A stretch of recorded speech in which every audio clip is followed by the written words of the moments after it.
सत श्री अकाल जी। The खालस TV देखने वाले देश दुनिया के सारे दर्शकों का स्वागत है। मैं हरशरण कौर। ਅੱਜ तड़के तो लैके भारत ਦੇ ਵਿੱਚ ਬਿਜਲੀ ਸੋਧ ਬਿੱਲ ਦਾ ਆਖਿਰਕਾਰ ਇੰਨਾ ਵਿਰੋਧ ਕਿਉਂ ਹੋ ਰਿਹਾ ਹੈ? ਆਖਿਰਕਾਰ ਕੀ ਇਹਦੇ ਵਿੱਚ ਗਲਤ ਹੈ? ਜੇ ਸੌਖੇ ਤੇ ਸਿੱਧੇ ਸਪਸ਼ਟ ਸ਼ਬਦਾਂ ਦੇ ਵਿੱਚ ਸਮਝੀਏ ਤਾਂ ਅਸਲੀ ਕਹਾਣੀ ਇਹ ਹੈ ਕਿ ਜਿਹੜੀ ਬਿਜਲੀ ਹੁਣ ਤੁਹਾਨੂੰ ਸਰਕਾਰ ਦਿੰਦੀ ਹੈ ਉਹ ਤੁਹਾਨੂੰ ਫਿਰ ਨਿੱਜੀ ਕੰਪਨੀਆਂ ਦੇਣਗੀਆਂ। ਜੇ ਇਹ ਬਿੱਲ ਪਾਸ ਹੋ ਜਾਂਦਾ ਹੈ, ਕਾਨੂੰਨ ਬਣ ਜਾਂਦਾ ਹੈ, ਜੇ ਨਿੱਜੀ ਕੰਪਨੀਆਂ ਦੇਣਗੀਆਂ, ਨਾ ਕਿਸੇ ਨੂੰ ਮੁਫਤ ਬਿਜਲੀ ਮਿਲੂ, ਨਾ ਸਸਤੀ ਬਿਜਲੀ ਮਿਲੂ, ਨਾ ਹੀ ਕਿਸੇ ਨੂੰ ਕੋਈ ਸਬਸਿਡੀ ਮਿਲੂ, ਸਭ ਕੁਝ ਖਤਮ ਹੋ ਜਾਊਗਾ। बिजली का यूनिट कित्थे किन्ने रुपये का वेचना है इस सरकार नहीं बल्कि कंपनियां तय करनगियां। ते निजी कंपनियां किहदियां ने? भारत दे विच अंबानी अडानी वर्गे जिहड़े अमीर उद्योगपति ने ਉਹਨਾਂ ਦੀਆਂ ਇਹ ਨਿੱਜੀ ਕੰਪਨੀਆਂ ਨੇ ਤੇ ਕਾਰਪੋਰੇਟ ਜਿਹੜੇ ਇਹ ਲੋਕ ਨੇ ਉਹ ਦੋਸਤ ਕਿਹਦੇ ਨੇ? ਸਰਕਾਰਾਂ ਦੇ। ਸੋ ਇੱਥੇ ਤੁਸੀਂ ਸਮਝ ਸਕਦੇ ਹੋ ਕਿ ਫਾਇਦਾ ਇਸ ਬਿੱਲ ਦੇ ਨਾਲ, ਇਸ ਕਾਨੂੰਨ ਦੇ ਨਾਲ ਕਿਹਨੂੰ ਹੋਊਗਾ? ਸਰਕਾਰਾਂ ਨੂੰ ਹੋਊ ਤੇ ਸਰਕਾਰ ਦੇ ਮਿੱਤਰਾਂ ਨੂੰ ਹੋਊ। ਆਮ ਲੋਕਾਂ ਦੇ ਹੱਥ ਵਿੱਚ, ਤੁਹਾਡੇ ਹੱਥ ਵਿੱਚ ਵਜਾਉਣ ਨੂੰ ਸਿਰਫ ਛੁੰਛਣਾ ਰਹਿ ਜਾਣਾ ਕਿਉਂਕਿ ਟੈਕਸ ਤੁਸੀਂ ਭਰਦੇ ਹੋ, ਪਰ ਟੈਕਸ ਦਾ ਸਾਰਾ ਪੈਸਾ ਜਿਹੜਾ ਉਹ ਇਹਨਾਂ ਨਿੱਜੀ ਕੰਪਨੀਆਂ ਦੇ ਮਾਲਕਾਂ ਦੇ ਜੇਬਾਂ ਦੇ ਵਿੱਚ ਜਾਊਗਾ। ਤੁਹਾਨੂੰ ਆਪਣੇ ਦਿੱਤੇ ਹੋਏ ਟੈਕਸ ਦੇ ਬਦਲੇ ਸਰਕਾਰ ਦੀਆਂ सहूलतां नहीं मिलणगियां। सो ये तां असल कहानी सी। हुण खबर की है? भारत सरकार दे वल्लों लिआंदे गए बिजली सोध बिल 2022 नूं संसद दे विच आखिरकार अज पेश कर दिता गया। हंगामे दरमियान जबरदस्त विरोध दे दरमियान बिजली सोध बिल नूं लोक सभा दे विच पेश किया गया। केंद्रीय बिजली मंत्री RK सिंह ने यह बिल पेश किया, जिस तो बाद हंगामा शुरू हो गया। सरकार दे उत्ते विरोधी धिरां ने सीधा इल्जाम लाया कि यह सिर्फ बिजली नूं निजी हत्थां विच देण दी इक साजिश है। इस ते बोलदियां बिजली मंत्री ने हंगामा करन वालियां सियासी पार्टियां नूं बिल नूं पढ़न दी अपील कीती। दावा कीता कि इहदे विच किसानां दे खिलाफ तां कुछ है ही नहीं। कहंदे सूबा सरकारां जिन्नियां सबसिडियां किसानां नूं देना चाहुंदियां ने, जिहनूं भी देना चाहुंदियां ने, ओह दे सकदियां ने। केंद्रीय मंत्री RK सिंह ने सियासी पार्टियां ते किसानां नूं गुमराह करन दे इल्जाम भी लाए, जबकि दूसरे पासे किसान लीडर वारी-वारी उदों भी कहंदे रहे ने मोर्चे वेले कि किसानां नूं गुमराह कोई ऐं कर दूगा कि किसान अनपढ़ ने, किसानां दे बच्चे पढ़ लिख गए ने, पढ़न लिखण लग पए ने, PhDयां करदे ने, बाहरले मुल्कां दे विच रहिंदे ने, अंग्रेजी पढ़ सकदे ने, खरड़े उन्हां ने पढ़ लए ने। सारा पता लगदा है कि कित्थे की धोखा कीता जा रहा है। खैर, लोक सभा दे विच बिजली मंत्री ने इन्ना ही नहीं बल्कि उन्होंने यह भी दावा ठोक दिता कि केंद्रीय खेतीबाड़ी मंत्रालय दे वल्लों सारे सूबिਆਂ ਨੂੰ बिल ਦਾ खरड़ा भेजा गया सी ਤਾਂ कि सूबा सरकारां दी राय ਲਈ ਜਾਵੇ। ਕਹਿੰਦੇ ਉਹਨਾਂ ਵੱਲੋਂ ਕੋਈ जवाब ही नहीं आया।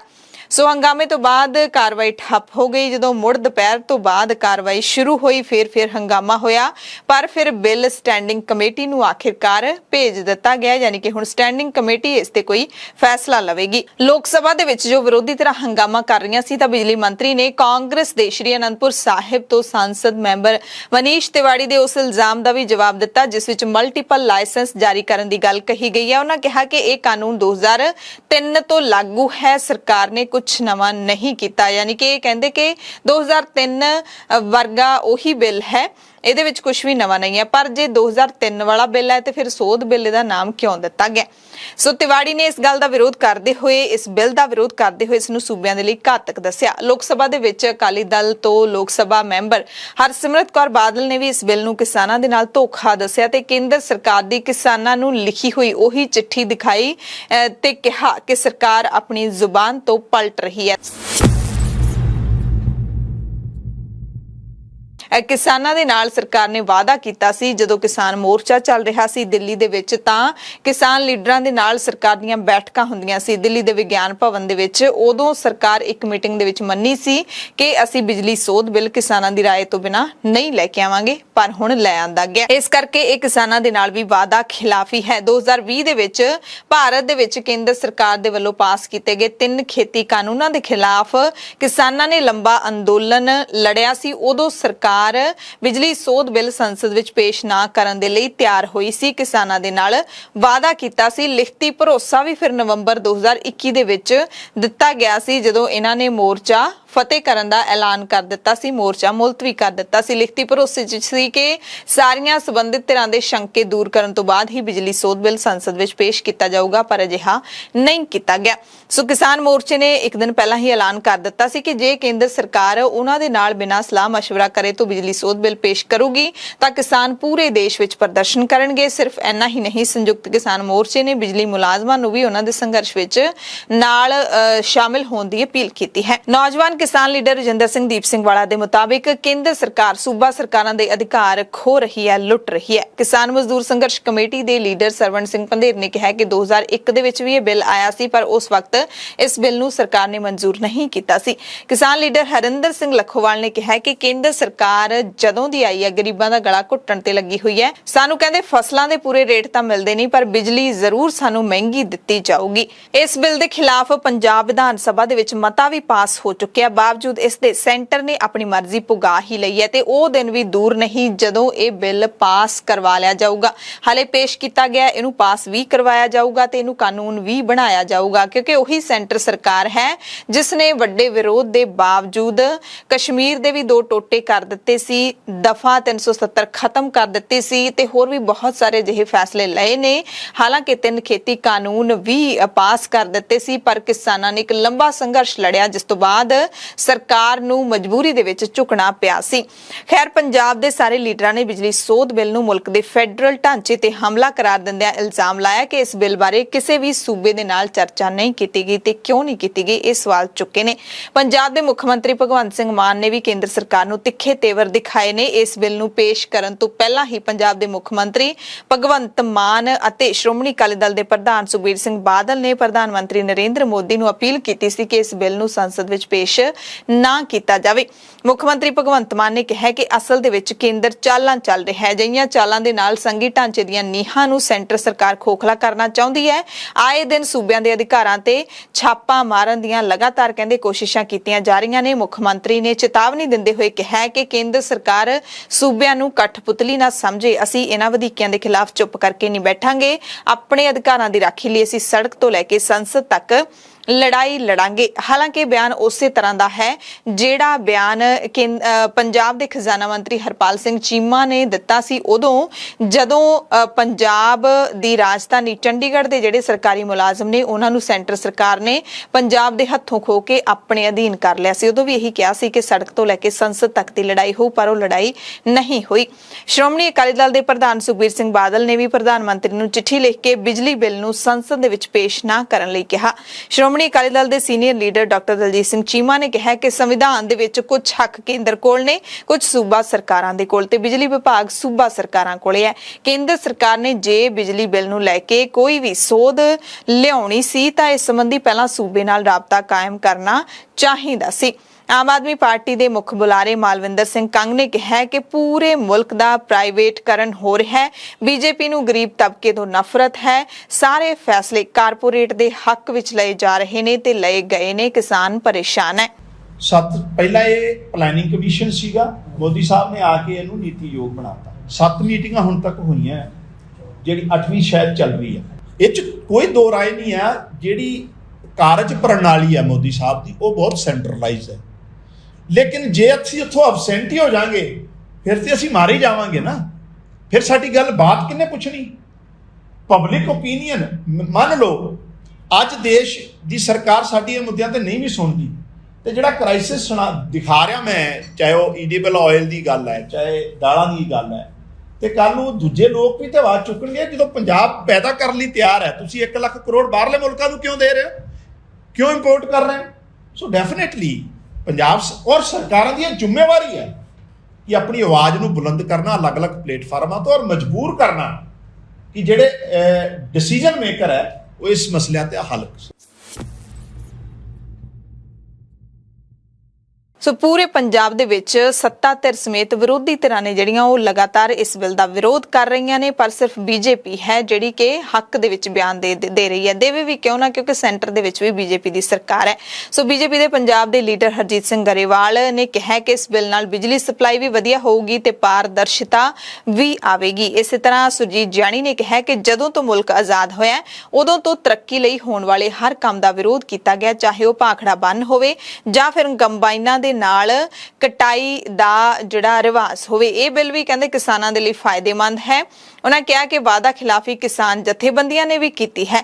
ਕੇਂਦਰ ਸਰਕਾਰ ਤਾਂ ਹਰ ਮਸਲੇ ਤੇ ਕਹਿੰਦੇ ਗੱਲ ਕਰਨ ਨੂੰ ਤਿਆਰ ਸੀ, ਪਰ ਕਿਸਾਨ ਲੀਡਰਾਂ ਨੇ ਆਪਣੇ ਪ੍ਰਤੀਨਿਧੀ ਹੀ ਨਹੀਂ ਭੇਜੇ। ਉਲਟਾ ਬੀਜੇਪੀ ਦੇ ਲੀਡਰ ਨੇ ਕਿਸਾਨਾਂ ਤੇ ਵਾਅਦਾ ਖਿਲਾਫੀ ਦਾ ਇਲਜ਼ਾਮ ਲਾ ਦਿੱਤਾ ਗਿਆ। ਸੋ ਹਾਲਾਂਕਿ ਲੋਕ ਸਭਾ ਦੇ ਵਿੱਚ ਹੰਗਾਮਾ ਹੋਣ ਤੋਂ ਬਾਅਦ ਇਸ ਬਿੱਲ ਨੂੰ ਸਟੈਂਡਿੰਗ ਕਮੇਟੀ ਦੇ ਕੋਲ ਭੇਜ ਦਿੱਤਾ ਗਿਆ ਹੈ ਤੇ ਸਟੈਂਡਿੰਗ ਕਮੇਟੀ ਹੁਣ ਸਾਰੇ ਸੂਬਿਆਂ ਦੇ ਨਾਲ ਰਾਬਤਾ ਕਰੇਗੀ ਤੇ ਇਸ ਤੋਂ ਅੱਗੇ ਫਿਰ ਉਹ ਕਮੇਟੀ ਹੈ ਜਿਹੜੀ ਕਾਰਵਾਈ ਕਰੇਗੀ। ਹਾਲ ਦੀ ਘੜੀ ਇਸ ਬਿੱਲ ਦਾ ਪਾਸ ਹੋਣਾ ਜ਼ਰੂਰ ਟਲ ਗਿਆ ਹੈ, ਪਰ ਆਪਾਂ ਨੂੰ ਜ਼ਰੂਰ ਜਾਣ ਲੈਣਾ ਚਾਹੀਦਾ ਹੈ ਕਿ ਸਰਕਾਰ ਨੇ ਇਹ ਸਾਰਾ ਰਾਹ ਕਿਵੇਂ ਸਾਫ਼ ਕੀਤਾ ਇਸ ਬਿੱਲ ਨੂੰ ਸੰਸਦ ਦੇ ਵਿੱਚ ਪੇਸ਼ ਕਰਨ ਦਾ। ਦਰਅਸਲ ਕੇਂਦਰੀ ਬਿਜਲੀ ਮੰਤਰੀ ਆਰ.ਕੇ. ਸਿੰਘ ਨੇ ਮੌਜੂਦਾ ਚੱਲ ਰਹੇ ਸੈਸ਼ਨ ਦੇ ਦਰਮਿਆਨ 2 ਅਗਸਤ ਨੂੰ ਹੀ ਬਿਜਲੀ ਸੋਧ ਬਿੱਲ ਦੇ ਖਰੜੇ ਨੂੰ ਅੰਤਿਮ ਰੂਪ ਦੇ ਦਿੱਤਾ ਸੀ। ਹਾਲਾਂਕਿ ਬਿਜਲੀ ਮੰਤਰੀ ਨੇ ਅੱਜ ਲੋਕ ਸਭਾ ਦੇ ਵਿੱਚ ਦਾਅਵਾ ਕੀਤਾ ਕਿ ਖਰੜਾ ਸਾਰੇ ਸੂਬਿਆਂ ਦੀਆਂ ਸਰਕਾਰਾਂ ਨੂੰ ਭੇਜਿਆ ਗਿਆ ਸੀ, ਪਰ ਮਾਹਿਰਾਂ ਦੇ ਮੁਤਾਬਿਕ ਇਸ ਬਿੱਲ ਦਾ ਖਰੜਾ ਕੇਂਦਰੀ ਬਿਜਲੀ ਮੰਤਰਾਲੇ ਦੀ ਵੈਬਸਾਈਟ ਤੇ ਵੀ ਨਹੀਂ ਪਾਇਆ ਗਿਆ ਤੇ ਬਿਜਲੀ ਸੋਧ ਬਿੱਲ ਤਿਆਰ ਕਰਨ ਤੋਂ ਪਹਿਲਾਂ ਤੇ ਮਗਰੋਂ ਕੇਂਦਰ ਸਰਕਾਰ ਨੇ ਕਿਸੇ ਵੀ ਸੂਬੇ ਨੂੰ ਪੁੱਛਿਆ ਤੱਕ ਵੀ ਨਹੀਂ, ਜਦੋਂ ਕਿ ਬਿਜਲੀ ਦਾ ਵਿਸ਼ਾ ਸਮਵਰਤੀ ਸੂਚੀ ਦੇ ਵਿੱਚ ਆਉਂਦਾ ਹੈ ਤੇ ਇਹਦੇ ਵਾਸਤੇ ਸੂਬਿਆਂ ਦੇ ਨਾਲ ਸਲਾਹ ਮਸ਼ਵਰਾ ਕਰਨਾ ਜ਼ਰੂਰੀ ਹੁੰਦਾ ਹੈ। ਬਿੱਲ ਤੇ ਆਮ ਲੋਕਾਂ ਦੇ ਵੀ ਕੋਈ ਇਤਰਾਜ਼ ਵਗੈਰਾ ਸਰਕਾਰ ਦੇ ਵੱਲੋਂ ਨਹੀਂ ਲਏ ਗਏ ਤੇ ਜਦੋਂ ਕੋਈ ਅਜਿਹਾ ਫੈਸਲਾ ਅਜਿਹਾ ਕੰਮ ਸਰਕਾਰਾਂ ਕਰਦੀਆਂ ਨੇ ਤਾਂ ਉਸ ਨੂੰ ਤਾਨਾਸ਼ਾਹੀ ਫੈਸਲਾ ਹੀ ਕਿਹਾ ਜਾਂਦਾ ਹੈ। ਇਸ ਬਿੱਲ ਦਾ ਵਿਰੋਧ ਕਿਸਾਨ ਪਹਿਲੇ ਦਿਨ ਤੋਂ ਹੀ ਕਿਉਂ ਕਰ ਰਹੇ ਨੇ ਤੇ ਲੋਕਾਂ ਨੂੰ ਇਸ ਬਿੱਲ ਦਾ ਵਿਰੋਧ ਕਿਉਂ ਕਰਨਾ ਚਾਹੀਦਾ ਹੈ? ਬਿਜਲੀ ਸੋਧ ਬਿੱਲ ਜੇ ਐਕਟ ਦਾ ਰੂਪ ਧਾਰਨ ਕਰਦਾ ਹੈ ਤਾਂ ਸੂਬਿਆਂ ਦੇ ਵਿੱਚ ਬਿਜਲੀ ਦੀ ਵੰਡ ਦਾ ਖੇਤਰ ਨਿੱਜੀ ਕੰਪਨੀਆਂ ਲਈ ਖੋਲ ਦਿੱਤਾ ਜਾਊਗਾ। ਸ਼ੁਰੂਆਤ ਦੇ ਵਿੱਚ ਵੀ ਆਪਾਂ ਸਾਰੀ ਕਹਾਣੀ ਤੁਹਾਨੂੰ ਬੜੇ ਸੌਖੇ ਸ਼ਬਦਾਂ ਦੇ ਵਿੱਚ ਦੱਸੀ ਸੀ, ਹੁਣ ਫਿਰ ਤੁਹਾਨੂੰ ਦੱਸ ਦਿੰਦੇ ਆ ਕਿ ਸੂਬੇ ਦੇ ਜਿਹੜੇ ਬਿਜਲੀ ਰੈਗੂਲੇਟਰ ਕਮਿਸ਼ਨ ਨੇ ਉਹਨਾਂ ਦੇ ਵੀ ਹੱਥ ਬੰਨੇ ਜਾਣਗੇ ਜੇ ਇਹ ਐਕਟ ਬਣ ਜਾਂਦਾ ਹੈ। ਹਾਲਾਂਕਿ ਮੁੱਢਲੇ ਪੜਾਅ ਤੇ ਬਿਜਲੀ ਸੋਧ ਬਿੱਲ ਜ਼ਰੀਏ ਪ੍ਰਾਈਵੇਟ ਕੰਪਨੀਆਂ ਨੂੰ ਬਿਜਲੀ ਦੀ ਡਿਸਟ੍ਰੀਬਿਊਸ਼ਨ ਯਾਨੀ ਕਿ ਬਿਜਲੀ ਵੰਡਣ ਦਾ ਕੰਮ ਦਿੱਤਾ ਜਾਊਗਾ, ਪਰ ਇਹ ਕੇਂਦਰ ਸਰਕਾਰ ਦਾ ਲੁਕਵਾਂ ਏਜੰਡਾ ਹੀ ਕਿਹਾ ਜਾ ਸਕਦਾ ਹੈ ਕਿਉਂਕਿ ਨਿੱਜੀਕਰਨ ਤੋਂ ਬਾਅਦ ਖਪਤਕਾਰਾਂ ਤੋਂ ਸਬਸਿਡੀਆਂ ਹਰ ਹਾਲਤ ਵਿੱਚ ਖੋਹ ਲਈਆਂ ਜਾਣਗੀਆਂ ਤੇ ਪੰਜਾਬ ਸਮੇਤ ਦੂਸਰੇ ਸੂਬਿਆਂ ਦੇ ਵਿੱਚ ਉਹ ਦਿਨ ਵੀ ਦੂਰ ਨਹੀਂ ਜਦੋਂ ਕਿਸਾਨਾਂ ਤੋਂ ਮੁਫਤ ਬਿਜਲੀ ਦੀ ਸਹੂਲਤ ਖੁੱਸ ਜਾਏਗੀ ਅਤੇ ਪੰਜਾਬ ਦੇ ਵਿੱਚ ਆਮ ਆਦਮੀ ਪਾਰਟੀ ਦੀ ਸਰਕਾਰ ਜਿਹੜੀ ਦਾਅਵਾ ਕਰਦੀ ਹੈ ਕਿ ਅਸੀਂ ਇੰਨੇ ਲੱਖ ਲੋਕਾਂ ਦੇ ਬਿਜਲੀ ਦੇ ਬਿੱਲ ਨਹੀਂ ਆਉਣ ਦੇਵਾਂਗੇ, ਉਹ ਜਿਹੜੀ ਸਹੂਲਤ ਹੈ ਉਹ ਵੀ ਖੁੱਸ ਜਾਏਗੀ। ਬਿਜਲੀ ਸੋਧ ਬਿੱਲ ਦੇ ਮੁਤਾਬਿਕ ਸੂਬੇ ਦਾ ਰੈਗੂਲੇਟਰ ਜੇਕਰ ਪ੍ਰਾਈਵੇਟ ਕੰਪਨੀਆਂ ਨੂੰ ਲਾਇਸੈਂਸ ਦੇਣ ਤੋਂ ਇਨਕਾਰ ਕਰੂਗਾ ਤਾਂ ਕੇਂਦਰੀ ਰੈਗੂਲੇਟਰੀ ਕਮਿਸ਼ਨ ਇਹਨਾਂ ਕੰਪਨੀਆਂ ਨੂੰ ਲਾਇਸੈਂਸ ਦੇ ਸਕੂਗਾ। ਇਸ ਲਿਹਾਜ਼ ਦੇ ਨਾਲ ਸੂਬਿਆਂ ਦੇ ਬਿਜਲੀ ਰੈਗੂਲੇਟਰ ਕਮਿਸ਼ਨ ਇੱਕ ਤਰ੍ਹਾਂ ਦੇ ਨਾਲ ਡੰਮੀ ਹੋ ਜਾਣਗੇ, ਖਤਮ ਨਹੀਂ ਹੋਣਗੇ ਪਰ ਉਹ ਡੰਮੀ ਹੋ ਜਾਣਗੇ। ਬਿਜਲੀ ਸੋਧ ਬਿੱਲ ਦਾ ਵਿਰੋਧ 2020 ਤੋਂ ਲਗਾਤਾਰ ਹੋ ਰਿਹਾ ਹੈ। ਭਾਰਤ ਦੇ ਵਿੱਚ ਬਿਜਲੀ ਦੀ ਪੈਦਾਵਾਰ, ਟਰਾਂਸਮਿਸ਼ਨ ਤੇ ਡਿਸਟ੍ਰੀਬਿਊਸ਼ਨ ਸੰਬੰਧੀ ਮੌਜੂਦਾ ਸਮੇਂ 2003 ਦਾ ਬਿਜਲੀ ਐਕਟ ਲਾਗੂ ਹੈ। ਸੂਬਿਆਂ ਵਿਚਾਲੇ ਹੋਣ ਵਾਲਾ ਬਿਜਲੀ ਦਾ ਆਦਾਨ ਪ੍ਰਦਾਨ ਵੀ ਹੁਣ ਇਸੇ ਐਕਟ ਦੇ ਤਹਿਤ ਹੀ ਹੁੰਦਾ ਹੈ। ਨਰਿੰਦਰ ਮੋਦੀ ਦੀ ਸਰਕਾਰ ਨੇ 2020 ਦੇ ਵਿੱਚ ਇਸ ਐਕਟ ਦੇ ਵਿੱਚ ਕੁਝ ਸੋਧਾਂ ਕਰਕੇ ਬਿਜਲੀ ਸੋਧ ਬਿੱਲ 2020 ਤਿਆਰ ਕੀਤਾ ਸੀ। ਸੋਧੇ ਹੋਏ ਬਿੱਲ ਦੇ ਵਿੱਚ ਕੁਝ ਖਾਸ ਮਦਾਂ ਨੇ ਜਿਨ੍ਹਾਂ ਦੀ ਚਰਚਾ ਸੀ ਹੋਰ ਡਿਟੇਲ ਦੇ ਵਿੱਚ ਤੁਹਾਨੂੰ ਦੱਸਦੇ ਹਾਂ। ਸਭ ਤੋਂ ਪਹਿਲੀ ਜਿਹੜੀ ਮੱਦ ਹੈ ਜਿਸ ਤੇ ਇਤਰਾਜ਼ ਹੈ ਉਹ ਹੈ ਸਬਸਿਡੀ ਦਾ ਮਸਲਾ। ਬਿਜਲੀ ਦਰਾਂ ਕਿਸੇ ਵੀ ਵਰਗ ਨੂੰ ਸਬਸਿਡੀ ਮਿਲਦੀ ਹੈ ਜਿਹੜੀ ਉਹ ਕੱਢ ਕੇ ਹੀ ਤੈਅ ਕੀਤੀਆਂ ਜਾਣਗੀਆਂ, ਯਾਨੀ ਕਿ ਜਿਹਨੂੰ ਵੀ ਬਿਜਲੀ ਦੇ ਉੱਤੇ ਸਬਸਿਡੀ ਮਿਲਦੀ ਹੈ ਪਹਿਲਾਂ ਤਾਂ ਉਹਨੂੰ ਸਾਰਾ ਬਿੱਲ ਅਦਾ ਕਰਨਾ ਪਊਗਾ। ਇਹ ਨਹੀਂ ਕਿ ਹੁਣ ਕੀ ਹੁੰਦਾ ਹੈ ਕਿ ਜਿਹਨੂੰ ਬਿਜਲੀ ਦੀ ਸਬਸਿਡੀ ਮਿਲਦੀ ਹੈ ਉਹਨਾਂ ਨੂੰ ਬਿਜਲੀ ਦਾ ਬਿੱਲ ਆਉਂਦਾ ਹੀ ਨਹੀਂ, ਯਾਨੀ ਕਿ ਕਿਸਾਨਾਂ ਨੂੰ ਜੇ ਖੇਤੀਬਾੜੀ ਦੇ ਲਈ ਬਿਜਲੀ ਤੇ ਸਬਸਿਡੀ ਮਿਲਦੀ ਹੈ ਤਾਂ ਉਹਨਾਂ ਨੂੰ ਮੋਟਰਾਂ ਦੇ ਬਿੱਲ ਨਹੀਂ ਆਉਂਦੇ।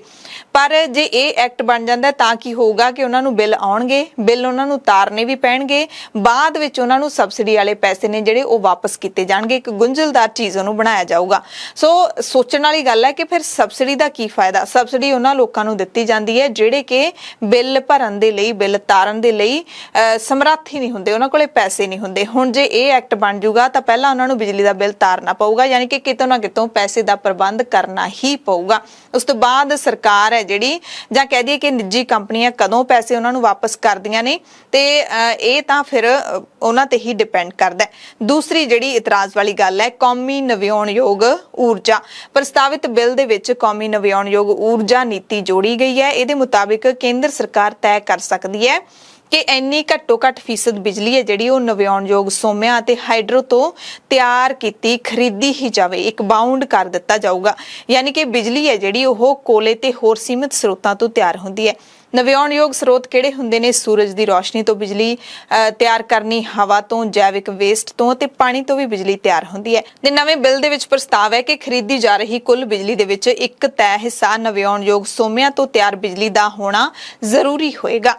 ਤੀਸਰੀ ਜਿਹੜੀ ਇਤਰਾਜ਼ਯੋਗ ਮੱਦ ਹੈ, ਡਿਸਟ੍ਰੀਬਿਊਸ਼ਨ ਦੀ ਸਬ ਲਾਇਸੈਂਸਿੰਗ, ਯਾਨੀ ਕਿ ਬਿਜਲੀ ਦੀ ਵੰਡ ਅੱਗੇ ਦੀ ਅੱਗੇ ਦਿੱਤੀ ਜਾਊਗੀ। ਬਿਜਲੀ ਦੀ ਡਿਸਟ੍ਰੀਬਿਊਸ਼ਨ ਵਾਸਤੇ ਸਬ ਲਾਇਸੈਂਸਿੰਗ ਅਤੇ ਫਰੈਂਚਾਈਜ਼ੀ ਦਾ ਕਨਸੈਪਟ ਲਿਆਂਦਾ ਗਿਆ। ਸਬ ਲਾਇਸੈਂਸਿੰਗ ਦਾ ਮਤਲਬ ਹੁੰਦਾ ਹੈ ਕਿ ਉਪਭੋਗਤਾ ਤੱਕ ਬਿਜਲੀ ਵੰਡਣ ਵਾਲੀ ਕੰਪਨੀ ਸਟੇਟ ਕਮਿਸ਼ਨ ਦੀ ਇਜਾਜ਼ਤ ਦੇ ਨਾਲ ਕਿਸੇ ਵੀ ਵਿਅਕਤੀ ਵਿਸ਼ੇਸ਼ ਨੂੰ ਬਿਜਲੀ ਵੰਡਣ ਦਾ ਅਧਿਕਾਰ ਦੇ ਸਕੂਗੀ, ਜਿਹੜਾ ਕੰਪਨੀ ਦੇ ਲਈ ਕਿਸੇ ਖਾਸ ਖੇਤਰ ਦੇ ਵਿੱਚ ਬਿਜਲੀ ਸਪਲਾਈ ਕਰ ਸਕੂਗਾ। ਸੌਖੇ ਸ਼ਬਦਾਂ ਦੇ ਵਿੱਚ ਜਿਵੇਂ ਕੋਈ ਵੀ ਬ੍ਰਾਂਡ ਹੁੰਦਾ ਹੈ, ਯਾਨੀ ਕਿ ਚਾਹੇ ਕੱਪੜਿਆਂ ਦਾ ਬ੍ਰਾਂਡ ਲੈ ਲਓ, ਚਾਹੇ ਤੁਸੀਂ ਖਾਣ ਪੀਣ ਵਾਲੇ ਜਿਹੜੇ ਆਊਟਲੈਟ ਹੁੰਦੇ ਨੇ ਉਹਨਾਂ ਦਾ ਬ੍ਰਾਂਡ ਲੈ ਲਓ, ਉਹਨਾਂ ਦੇ ਫਰੈਂਚਾਈਜ਼ੀ ਖੁੱਲਦੇ ਨੇ ਅੱਗੇ। ਜਿਵੇਂ ਕਿ ਮੈਕਡੀ ਇੱਕ ਬਾਹਰਲੇ ਮੁਲਕ ਦੀ ਕੰਪਨੀ ਹੈ ਔਰ ਮੈਕਡੀ ਨੇ ਆਪਣੇ ਫਰੈਂਚਾਈਜ਼ੀ ਪੂਰੀ ਦੁਨੀਆ ਦੇ ਵਿੱਚ ਖੋਲੇ ਹੋਏ ਨੇ, ਇਸੇ ਤਰ੍ਹਾਂ ਬਿਜਲੀ ਦੇ ਵਿੱਚ ਵੀ ਹੋਊਗਾ। ਚੌਥੀ ਜਿਹੜੀ ਮੱਦ ਹੈ, ਕੰਟਰੈਕਟ ਐਨਫੋਰਸਮੈਂਟ ਅਥਾਰਟੀ, ਇਹ ਲਿਆਂਦੀ ਜਾਊਗੀ। ਇਹ ਅਥਾਰਟੀ ਬਿਜਲੀ ਪੈਦਾ ਕਰਨ ਵਾਲਿਆਂ ਤੇ ਅੱਗੇ ਬਿਜਲੀ ਵੰਡਣ ਵਾਲੇ ਲਾਇਸੈਂਸਿਸ ਜਾਂ ਫਿਰ ਦੋ ਲਾਇਸੈਂਸਾਂ ਦੇ ਵਿਚਾਲੇ ਬਿਜਲੀ ਦੀ ਖਰੀਦ ਵੇਚ, ਟਰਾਂਸਮਿਸ਼ਨ ਸੰਬੰਧੀ ਕੰਟਰੈਕਟ ਪ੍ਰਭਾਵਸ਼ਾਲੀ ਚਲਾਉਣ ਦੀ ਜ਼ਿੰਮੇਦਾਰ ਅਥਾਰਟੀ ਹੋਏਗੀ। ਟ੍ਰਿਬਿਊਨਲ ਤੇ ਸਾਰੇ ਰੈਗੂਲੇਟਰੀ ਕਮਿਸ਼ਨਾਂ ਦੇ ਚੇਅਰਮੈਨ ਤੇ ਮੈਂਬਰ ਚੁਣਨ ਦੇ ਲਈ ਇੱਕ ਸਾਂਝੀ ਸਿਲੈਕਸ਼ਨ ਕਮੇਟੀ ਬਣੂਗੀ। ਸੂਬਿਆਂ ਅਤੇ ਕੇਂਦਰ ਸਰਕਾਰ ਦੀਆਂ ਹੁਣ ਵੱਖ-ਵੱਖ ਕਮੇਟੀਆਂ ਬਣੀਆਂ ਹੋਈਆਂ ਨੇ, ਇਹ ਸਾਰੀਆਂ ਖਤਮ ਹੋ ਜਾਣਗੀਆਂ।